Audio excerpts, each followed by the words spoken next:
तक आपने सुना कि कावेरी जी अपनी तीनों बेटियों ईशा, मोहिनी और सुहाना की शादी 3 घर जमाई लड़कों के साथ करवा देती है। उन्हें लगता है कि ये लड़के शायद घर का कामकाज संभाल लेंगे, लेकिन उनके तीनों घर जमाई बहुत आलसी थे। वो नौकरी भी नहीं करते थे और बाहर का काम भी नहीं। कावेरी जी ने अपनी बेटियों से कहा कि वो प्रेगनेंसी का बहाना बनाकर अपने पतियों को सबक सिखाए। अब सुनिए आगे।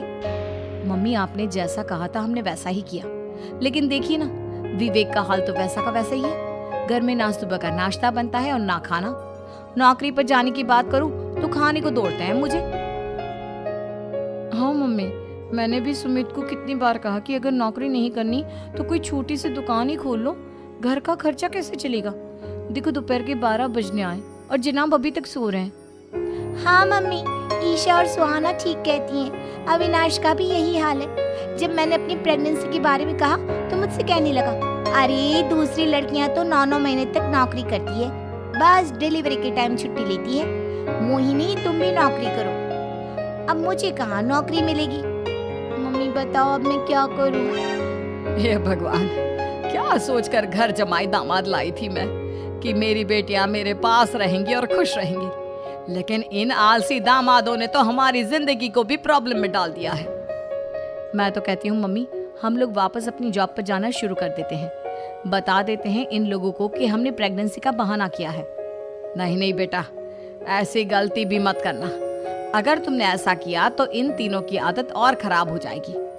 अरे आज नहीं तो कल कभी तो तुम प्रेग्नेंट होगी, तब वापस यही प्रॉब्लम आएगी। तब क्या करोगी तुम तीनों? हाँ मम्मी, आपकी बात तो बिल्कुल सही है। इन लोगों को तो सुधारना ही पड़ेगा। लेकिन कैसे? अपने बच्चों के आने की खबर सुनकर भी इन लोगों पर कोई असर नहीं हो रहा। पैसे कमाने के लिए घर से बाहर निकलना ही नहीं चाहते ये तीनों। अब मेरे दिमाग में एक प्लान आया है। तुम तीनों चिंता मत करो, उन तीनों को बुलाओ, फिर मैं बात करती हूँ। थोड़ी देर बाद कावेरी जी अपने तीनों दामादों को सामने बुलाकर अपनी बात कहना शुरू करती है। अविनाश, सुमित और विवेक, देखो बेटा, मैं ना तुम तीनों से बड़ा प्यार करती हूँ, इसीलिए तो तुम्हें घर जमाई बना कर रखा है मैंने। अरे मम्मी जी, सीधे सीधे कहिए ना, क्या बात है? प्यार तो हम भी आपको बहुत करते हैं। अरे मम्मी जी, आपकी इज्जत भी बहुत करते हैं। अरे भाई, आपकी जैसी सास और कमाने वाली बीवी सबको मिलती है क्या? हाँ मम्मी, विवेक और सुमित ठीक कह रहे हैं। आपकी बेटी से शादी करके मेरी तो जिंदगी ही अच्छी हो गई है। जानती हूँ मैं, और ये भी जानती हूँ कि तुम तीनों अपने अपनी बीवियों से बहुत प्यार करते हो। बेटा, बात ऐसी है कि हमारे कुल गुरु ने कहा है कि प्रेग्नेंट होने के बाद मेरी तीनों बेटियां शुरू के 4 महीने हमारे गांव में जाकर रहेगी, जहां मेरे चाचा जी रहते हैं। अरे लेकिन क्यों मम्मी, गांव में जाकर रहने की क्या जरूरत है इन तीनों को? वो क्या है ना बेटा, हमारे परिवार को एक श्राप है। अगर मेरी बेटियों ने यहाँ पर बच्चा पैदा करने की कोशिश की तो उनके बच्चों को कुछ भी हो सकता है। इसलिए अब से लेकर 4 महीने पूरे होने तक इन्हें गांव वाले घर में रहना पड़ेगा। हाँ, तो इसमें प्रॉब्लम क्या है मम्मी जी? हम भी वहाँ जाकर रहेंगे, पिकनिक मनाएंगे। अरे भाई बीवी जहाँ, हम भी वहाँ। हाँ यार, आइडिया तो बहुत अच्छा है। शहर की जिंदगी में रह रहकर परेशान हो चुके हैं, अब कुछ दिन गांव में बिताएंगे। तुम लोग समझने की कोशिश क्यों नहीं करते? तुम में से कोई भी वहां नहीं जा सकता, और मैं यहाँ रहूंगी ना तुम तीनों के साथ। 4 महीने की तो बात है, उसके बाद ये तीनों ही लौट कर आ जाएंगी। ठीक है मम्मी जी, अब हमारे बच्चों का सवाल है तो ये तो करना ही पड़ेगा। कावेरी अपनी तीनों बेटियों को कुछ दिन के लिए घर से बाहर कहीं दूसरे शहर में रहने के लिए भेज देती है। कुछ दिनों के बाद, अरे मम्मी जी, बहुत दिन से पिज्जा नहीं खाए, मंगवाइए ना। क्या बताऊं बेटा, पहले तो बेटियां खर्चा दे देती थी क्योंकि उनकी नौकरी थी, लेकिन अब तो मेरे पास पैसे ही नहीं बचे। थोड़े बहुत पैसे हैं जो बच्चों की डिलीवरी में काम आएंगे। लेकिन मम्मी जी, आपकी बेटियों को वापस आने में तो अभी बहुत वक्त बाकी है। वही सोच सोच कर परेशान हो रही हूँ। सोच रही हूँ कल से दूध भी बंद करवा देती हूँ। अब दूध वाले को देने के लिए पैसे भी तो नहीं है ना। अरे नहीं नहीं मम्मी जी, अगर दूध भी बंद करवा दोगी तो मुझे चाय कहाँ से मिलेगी? और चाय के बिना मैं तो मर ही जाऊंगा। क्या करूं बेटा, इसके अलावा हमारे पास कोई ऑप्शन नहीं है। मेरे पास पैसे ही नहीं बचे। इस तरह कावेरी जी धीरे धीरे अपने तीनों दामादों को पैसे देना बंद कर देती हैं और घर में खाने पीने की चीजें लाना भी बंद कर देती है। अब वो तीनों बुरी तरह से परेशान होने लगे थे और इसलिए एक दिन तीनों प्लान करके घर से बाहर निकलते हैं और बाजार में जाने के बाद यार अच्छा खाना खाए हुए कितने दिन हो गए, पता नहीं कब अच्छा खाना मिलेगा।